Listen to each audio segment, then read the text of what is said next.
नमस्कार विद्यार्थी मित्रांनो, आजच्या व्हिडिओमध्ये आपण भारतातील महत्त्वाच्या पर्वतरांगा बघणार आहोत.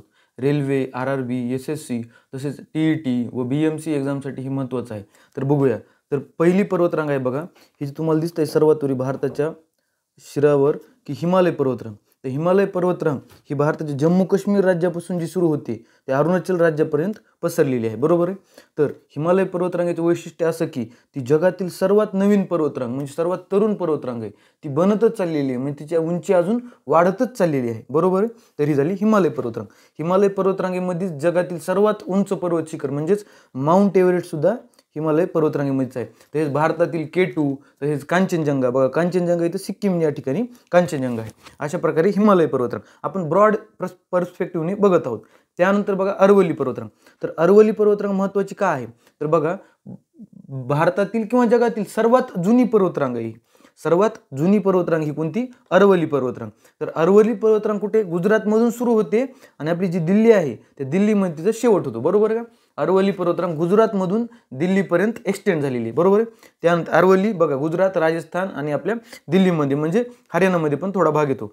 त्यानंतर आहे बघा मध्य भारतामध्ये येऊ तर मध्य प्रदेशमध्ये जी तुम्हाला विंध्य पर्वतरांग दिसते आहे, तर ही विंध्य पर्वतरांग भारताला दोन ह्याच्यामध्ये डिवाइड करते, उत्तर भारत आणि दक्षिण भारत, बरोबर आहे. तर ही विंध्य पर्वतरांग. तर विंध्य पर्वतरांग आणि जी खाली सातपुडा पर्वतरांग दिसत आहे या दोघांच्या मध्ये नर्मदा नदी वाहते, बरोबर आहे. नर्मदा नदी वाहते. त्यानंतर बघा विंध्य पर्वतरांगेच्या खालीच आहे सातपुडा पर्वतरांग. तर सातपुडा पर्वतरांग ही भारताच्या भूगोलाच्या दृष्टीने पण महत्त्वाची आहे आणि महाराष्ट्राच्या पण भूगोलाच्या दृष्टीने महत्त्वाची आहे. कारण सातपुडा पर्वतरांग ही महाराष्ट्राची उत्तर सीमा निर्धारित करते, मध्य प्रदेशसोबत ती बाँड्री निर्माण करते, बरोबर.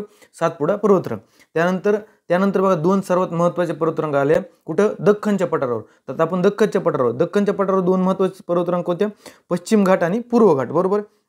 तर आता पश्चिम घाट म्हणजे काय बघा, आपल्या नाशिकपासून जी सह्याद्री सुरू होते ती शेवटपर्यंत तमिळनाडूपर्यंत जी एक्सटेंड करते त्याला म्हणायचं पश्चिम घाट, बरोबर आहे. आणि तसंच त्याच्या अपोजिट जे आपलं हे आहे काय, आंध्र प्रदेश. तर आंध्र प्रदेशमधून जे इकडं तमिळनाडूपर्यंत एक्सटेंड करते त्याला म्हणायचं पूर्व घाट, बरोबर आहे.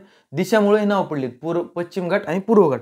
तर पश्चिम घाट हा बायोडायव्हर्सिटी म्हणजे जैवविविधतेने रिच असा प्रदेश आहे, बरोबर आहे. आणि पूर्व घाट सुद्धा त्याच प्रकारे आहे.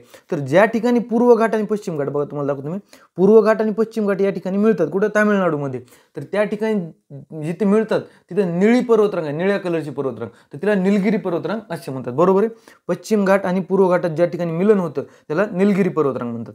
तर आपण फक्त मोठं बघितलं म्हणजे पर्वतरांग कोणते तर त्यातील विविध शिखरं, पर्वतरांगाचं महत्त्व, त्यातून कोणत्या कोणत्या नद्या निघतात, तसेच कोणत्या पर्वतरांगेला जलविभाजक कुठला म्हटला जातो, हे सर्व आपण पुढील व्हिडिओमध्ये बघूया. धन्यवाद.